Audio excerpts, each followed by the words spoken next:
मालिकेतील सर्व पात्र, घटना व नाव काल्पनिक आहेत. त्यांचा प्रत्यक्ष किंवा अप्रत्यक्ष रीतीने कोणाशी काहीही संबंध नाही.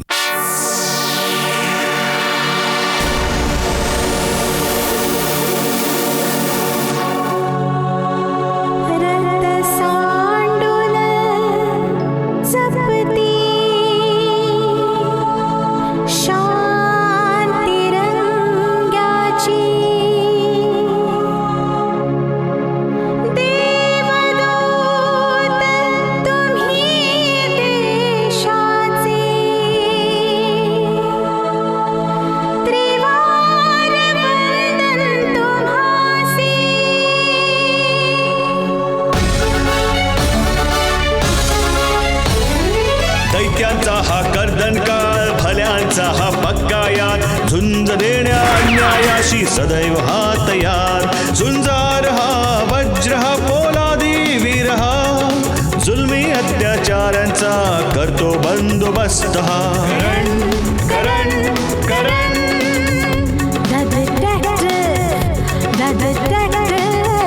जय हिंद जय हिंद जय हिंद जय हिंद.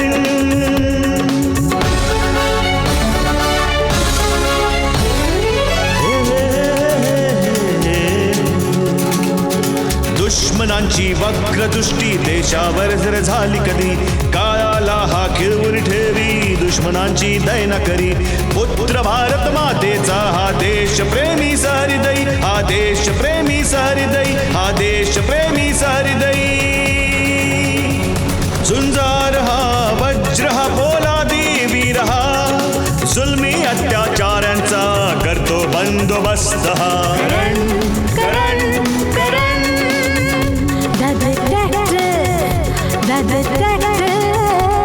Karan Karan Karan the detective.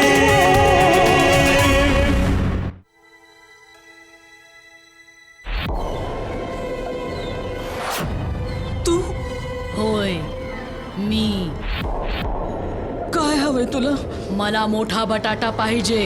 मोठा बटाटा म्हणजे तुमच्या मोठ्या मुलाचा जीव धोक्यात आहे तर? मोठा बटाटा मागते, मोठा मुलगा मरतो. छोटा बटाटा मागते, छोटा मुलगा जातो. आता बघूया राठे, सगळ्यात आधी आपल्याला त्या बाईला शोधायचा, जिला लोक मृत्यूची देवी समजतात. बटाटा बटाटा मागितला तिने. सोहन सोहन सोहन सोहन. Monika is dead. हा मेला आहे. ब्रेन, मेंदू. सर, हा माणसाचा मेंदू पण किती कमालीची गोष्ट आहे ना? हो, कमालीची वस्तू असतेच, जर माणसाकडे असेल तर. म्हणजे सर तुम्हाला असं म्हणायचंय की माझ्याकडे मेंदूच नाहीये? वेल, कधी कधी तुझ्या हरकती अशा प्रकारचा इशारा करतातच. Yes doctor. हा घ्या सोहनचा पोस्टमॉर्टम रिपोर्ट. ओके. याच्या मृत्यूचं कारण पण हृदयविकाराचा झटकाच आहे. आय थिंक याचं हृदय ही गोष्ट सहन नाही करू शकलं की त्या दैवी बाईने याच्या मृत्यूचं प्रेडिक्शन केलं होतं. डॉक्टर साहेब, सोहन एक लहान वयाचा मुलगा होता. सोहनच काय, जग्गू पण. या दोघांचंही वय हार्ट अटॅकने मरण्याचं नव्हतं. आय नो, पण आजकालची मुलं खूप जास्त स्ट्रेस घेतात. असो, एनिवे, मी तुमची आणखी काही मदत करू शकतो? होय होय. सोहन आणि जग्गू, त्या दोघांच्याही बॉडीजमध्ये काही सिमिलॅरिटीज किंवा काही अशी गोष्ट किंवा काही असं अनयुज्युअल सबस्टन्स मिळालं असेल तर? असं नाही, असं काही खास नाही. दोघांचाही मृत्यू हार्ट अटॅकच्या कारणानेच झालाय. Okay, thank you doctor. You are welcome. चल मोनिका.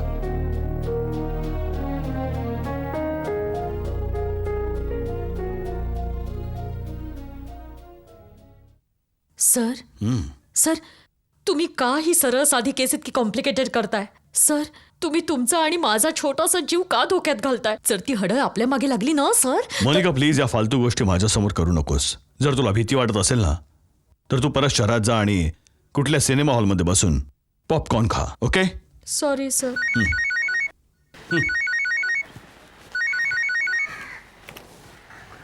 हा राठी बोला. सर, या केसमध्ये आतापर्यंत मेलेल्या 4ही लोकांची डिटेल्ड इन्क्वायरी मी केली आहे. गुड. राठी तुम्ही पोलीस स्टेशनला पोचा, मी तिथेच येतो. ओके चला.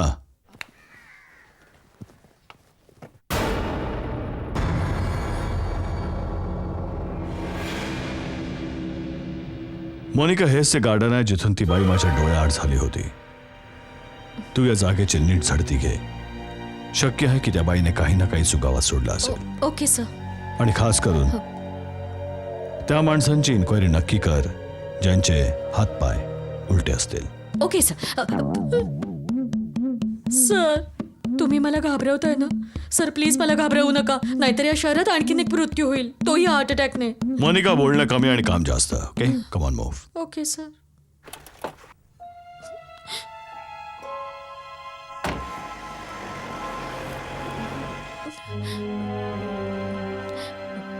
भीमरूपी महारुद्र वज्र हनुमान. भीमरूपी महारुद्र वज्र हनुमान मारुती. भीमरूपी महारुद्र वज्र हनुमान मारुती.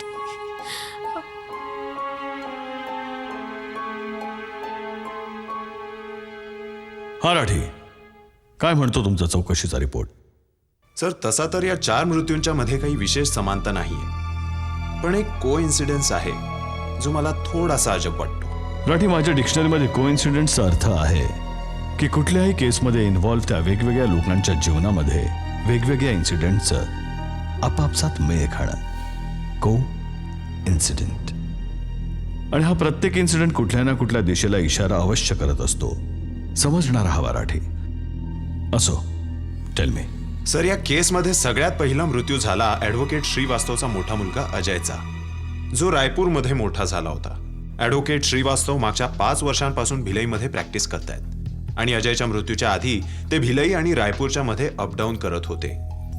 अजयच्या मृत्यूनंतर ते भिलईमध्येच सेटल झालेत. ओके.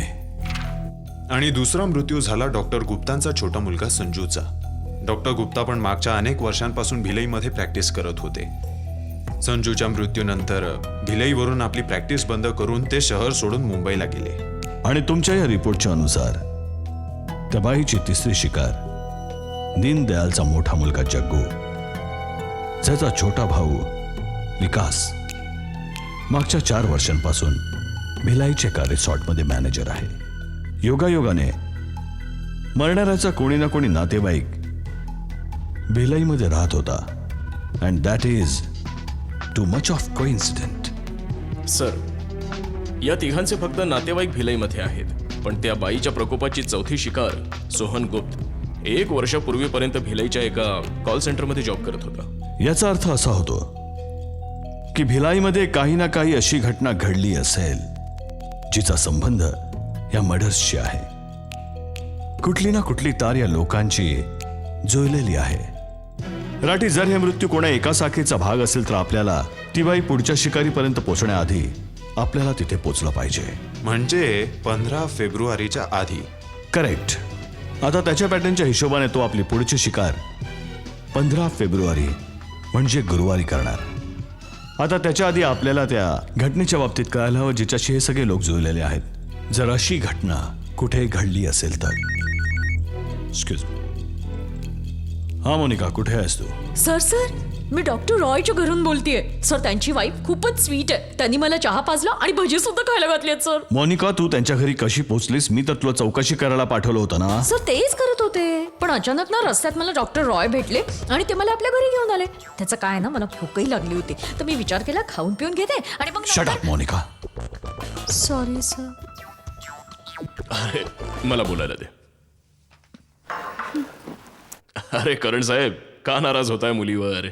डॉक्टर रॉय नाराज व्हावं लागतं. मूर्ख मुलगी आहे मोनिका. भीती वाटते कुठे एखादी बालिश हरकत ना करून बसावं. अरे not at all, not at all. किती चांगली मुलगी आहे ही. हो माहिती आहे किती चांगली मुलगी आहे ती. जरा फोन द्याल त्या चांगल्या मुलीला प्लीज? हो, 1 मिनिट. हा, हे घे. Yes sir. मोनिका, मला लगेच नाना नानी पार्कच्या बाहेर भेट. आपल्याला ताबडतोब भिलाईला जायचं आहे. भिलईला जायचंय?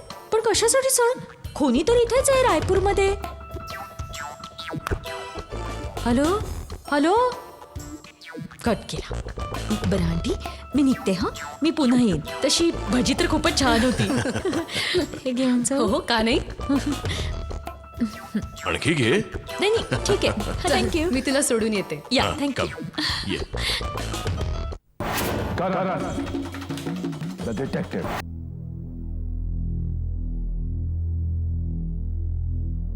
Myself, Advocate Srivastav. How can I help you? मी करण आहे mister Shrivastava. Karan the detective. आणि मी इथे रायपूरमध्ये देवी प्रकोपची शिकार होत असलेल्या केसला इन्व्हेस्टिगेट करतो आहे. अहो यामध्ये इन्व्हेस्टिगेशनची गरजच काय मिस्टर करण? या सुपरनॅचरल गोष्टी. I am sorry mister Shrivastava. मला नाही वाटत की हे सुपर नॅचरल इन्सिडेंट आहे. उलट हे एक विचारपूर्वक केलेले कारस्थान रचून केलेले मर्डर आहे. जर तुम्ही आमची मदत केली तर या मर्डर्सना सुपर नॅचरलचं रूप देणाऱ्या खऱ्या खुन्यापर्यंत आम्ही पोहोचू शकतो. यात मी तुमची काय मदत करू शकतो सर? करू शकता श्रीवास्तव साहेब. या सगळ्या घटनांची सुरुवात तुमच्या मोठ्या मुलाच्या मृत्यूने झाली होती. पहिल्यांदा ती बाई रायपूरमध्ये तुमच्या घरी आली होती. त्यानंतर 3 वेळा ती रायपूरमध्ये दिसली. आणि 3ही वेळा ती ज्या कोणाच्या घरी रात्री गेली आणि बटाटा मागितला त्यांच्या घरी एक मृत्यू झाला. आणि माझा एक्सपिरियन्स हे म्हणतो आहे की हे मर्डर्स आहेत आणि कदाचित एक अशा घटनेशी जोडलेले आहेत जी काही वर्षांपूर्वी भिलाईमध्ये घडली होती. श्रीवास्तव साहेब, या फाईलमध्ये त्या सगळ्या लोकांचे फोटोग्राफ्स आहेत ज्यांची या केसशी कुठल्याही रीतीने काहीतरी संबंध आहे. या फोटोना निरखून पहा मिस्टर श्रीवास्तव आणि आपल्या मेंदूवर जोर टाका. यांच्यापैकी कोणता चेहरा तुम्हाला भूतकाळातील अशी एखादी घटना आठवण तर नाही देत ज्याच्यामध्ये हे सगळे लोक इन्व्हॉल्व्ह होते. Mister Shrivastava, are you okay? माझ्या छातीमध्ये दुखायला लागलंय. गाडी, याला गाडीकडे घेऊन चला. Come on, let's move. गाडी, मी याला हॉस्पिटलला घेऊन जातो आणि तुम्ही जग्गूचा भाऊ विकासकडे जा त्याच्या रिसॉर्टला. शक्य आहे की खुनी आपली ओळख लपवण्यासाठी त्याला आपल्या रस्त्यातून दूर करेल. आता फक्त तोच आहे जो भूतकाळातल्या पडलेल्या नाटकावरून पडदा दूर करू शकेल. आणि मोनिका, तू कोर्टात जा आणि माहिती काढ की श्रीवास्तवला भेटायला कोण कोण आलं होतं. Okay, yes, come on. yes.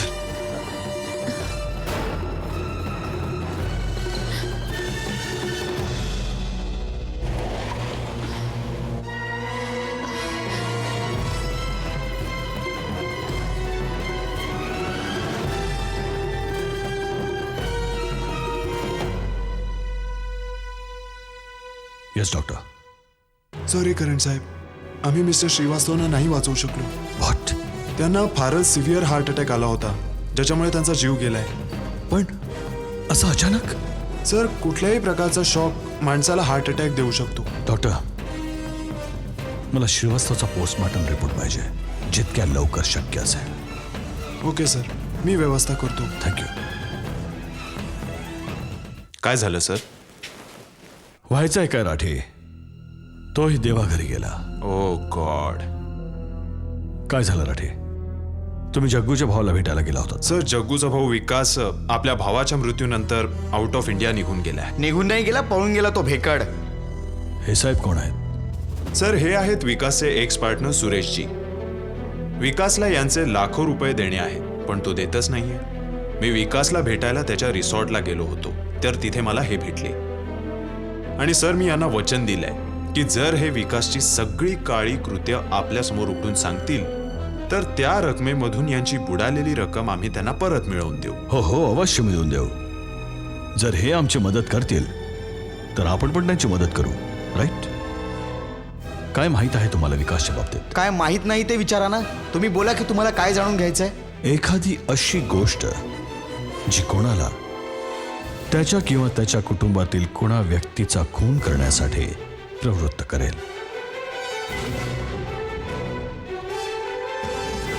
विचार करा सुरेशजी. मेंदूवर जोर टाका. सर अशी एक गोष्ट असेल तर सांगेल ना. आता हाच किस्सा घ्या ना ज्याच्यामुळे त्याच्याबरोबरची मी माझी पार्टनरशिप संपवली होती. न्यायालयाने सर त्याला भलेही माफ केलं असेल पण मी त्याला कधीच माफ नाही करणार. असं काय केलं होतं त्याने? काय केलं होतं? काय नव्हतं केलं सर त्याने. त्याचा एक अय्याश मित्र होता. काय नाव होतं त्याचं? सॉरी सर, मला नाव विसरायचा आजार आहे. पण सर तो आमच्या रिसॉर्टमध्ये यायचा आणि अय्याशी करायचा. एक दिवस तो एका मुलीला घेऊन आला आणि तिच्यावर रेप केला. आणि जेव्हा त्या मुलीने केस केली तर विकासने न्यायालयात अशी साक्ष दिली की त्या दिवशी त्याचा मित्र रिसॉर्टमध्ये आलाच नव्हता. त्या दिवशी सर मी काही कामानिमित्त बाहेर गेलो होतो. त्याच्यामुळे हा अनर्थ झाला सर. त्या बिचाऱ्या मुलीने न्याय न मिळाल्या कारणाने आत्महत्या केली. काय नाव होतं तिचं? त्या मुलीचं नाव होतं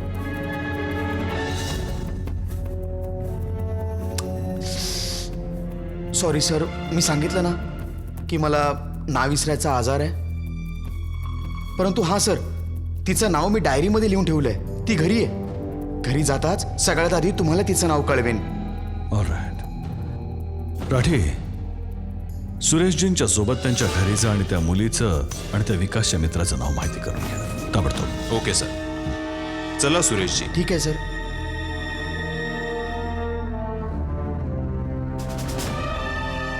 हा मोनिका, कोर्टात काय माहिती मिळाली? नाही सर. सर तुम्ही कसला विचार करताय? मला माहिती तुम्ही काय विचार करताय ते. काय विचार करतोय? हेच की कोणीतरी या मुलीच्या मृत्यू आणि बलात्काराचा बदला घेण्यासाठी तर रायपूरमध्ये खून करत नाहीये. करेक्ट. यावेळी मी हा पण विचार करतोय की खुनी आपल्या दुश्मनांना आपल्या मर्जीने हार्ट अटॅक कसा देऊ शकतो. सगळे मृत्यू जे झाले आहेत ते कार्डियक अरेस्ट हार्ट अटॅकने झाले आहेत. येस डॉक्टर, पोस्टमॉर्टम सुरू झालं का? नाही सर, बॉडीचं एक्झामिनेशन चाललंय. पण प्रेताच्या दंडावर एक लाल रंगाची खूण आहे. तिथे थोडी सूज पण आहे. असं अनेकदा इंजेक्शन दिल्यानंतर होत असतं. इंजेक्शन? होय सर. जसं हल्ली हेपेटायटिसचं इंजेक्शन दिलं जातं त्यानंतर पण सूज येतच राहते.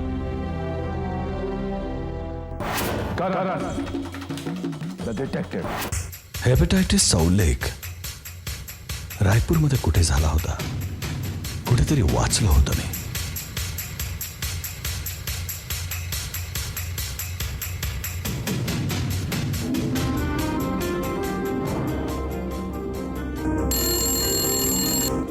हॅलो, इन्स्पेक्टर वर्मा, करण बोलतोय मी. रायपूरमध्ये अँटी हेपेटायटिस ड्रग्ज दिले जात आहे का? होय सर. हेपॅटायटिस बीच्या इंजेक्शन्सचे कॅम्प दर आठवड्यात वेगवेगळ्या विभागात होत आहेत. रायपूरच्या कुठल्या कुठल्या एरियामध्ये हे कॅम्प्स लागलेले आहेत? सर, माझ्याकडे त्यांच्या शेड्यूलची लिस्ट आहे. मी तुम्हाला सांगतो की त्यांचा कॅम्प कुठल्या तारखेला कुठे होता. पहिला कॅम्प लागला होता जनता कॉलनीमध्ये 17 आणि 18 जानेवारीला. आणि सर दुसरा कॅम्प 24 आणि 25 जानेवारीला सह्याद्रीनगरमध्ये लागला होता. ओके. आणि सर तिसरा 1 फेब्रुवारीला मॉडेल टाउनमध्ये. आणि चौथा कॅम्प 8 फेब्रुवारीला नेताजी सुभाष नगरमध्ये लागला होता. आणि सर 5वं शिबिर 15 फेब्रुवारी. राईट? राईट सर, 15 फेब्रुवारीला होतं. पण प्रीपोन करून आज ऑर्गनाईज केलं गेलं आहे. मी आत्ताच इंजेक्शन घेऊन आलोय सर. का सर, काही विशेष गोष्ट? भेटल्यानंतर सांगतो. Okay sir. मोनिका, रायपूरमध्ये 17-18 जानेवारी पासून हेपेटायटिस अँटीडोट्सचे कॅम्प्स लागलेले आहेत. आणि दिवसामध्ये ज्या विभागात हा कॅम्प लागतो त्याच रात्री ती बाई त्या विभागाच्या सफरीसाठी निघत असते. म्हणजे काय ते मी तुला नंतर सांगतो. हा राठी, नाव माहिती झालं त्या मुलीचं आणि त्या रेपिस्टचं? गुड. चल मोनिका, खुन्याला आणि या केसला बंद करायची वेळ आली आहे. Thank you doctor. चल.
कमाल आहे. एक सैतानी आत्मा एका माणसाला पाहून घाबरला. हं? आज तुम्ही माझ्याकडे बटाटा नाही मागणार मिसेस रॉय.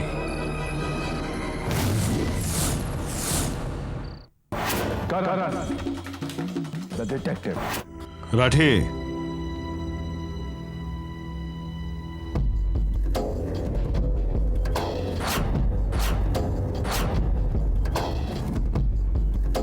हैराण होऊ नका डॉक्टर रॉय.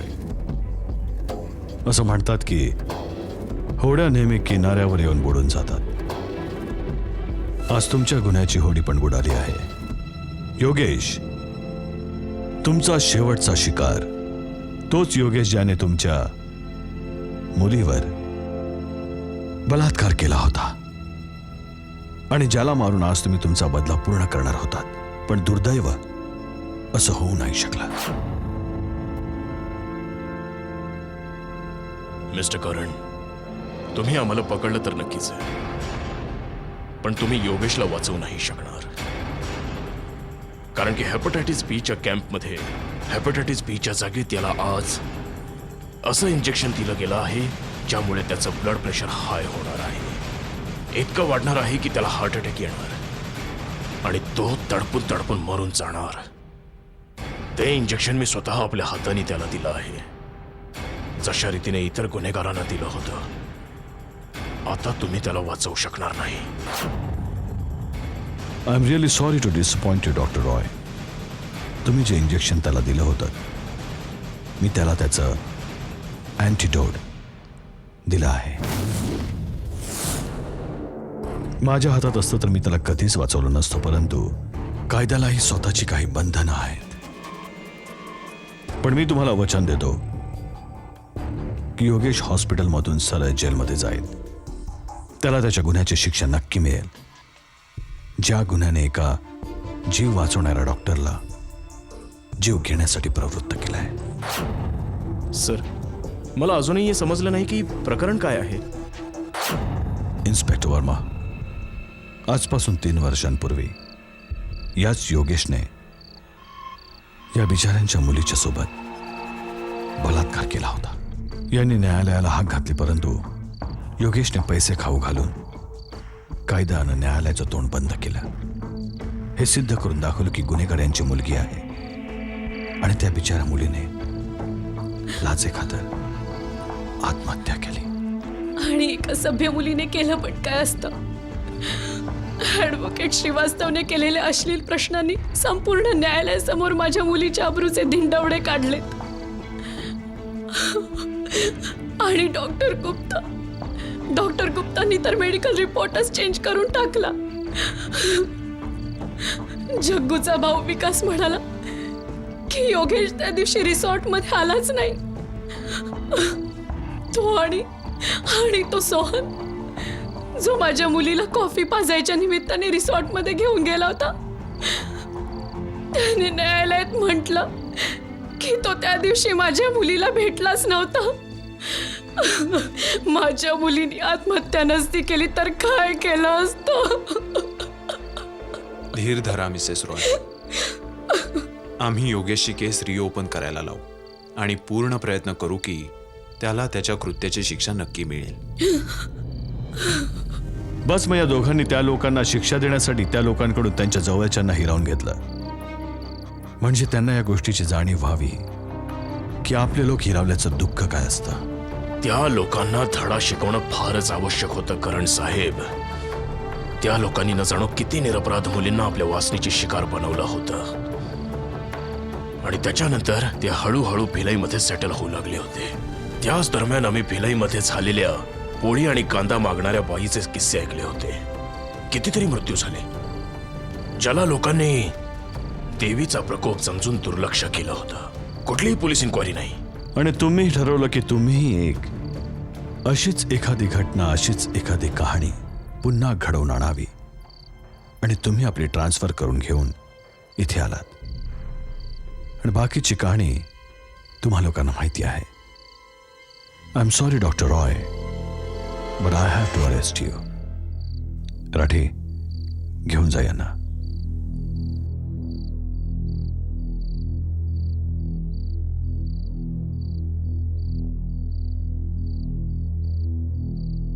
अपत्य हे असतातच अशी.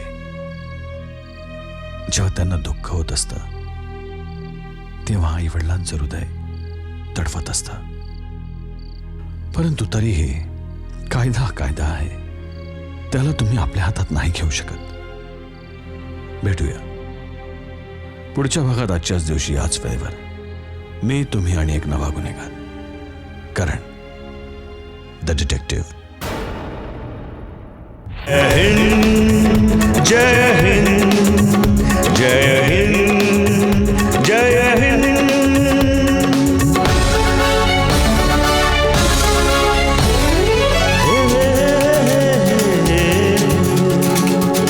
दुश्मनांची वक्रदृष्टी देशावर जर झाली कधी, काळाला हा खिळवून ठेवी, दुश्मनांची दयना करी.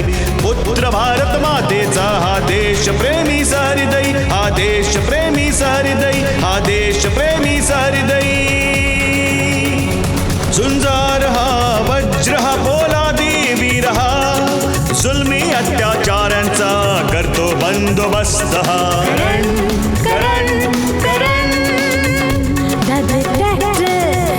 The detective.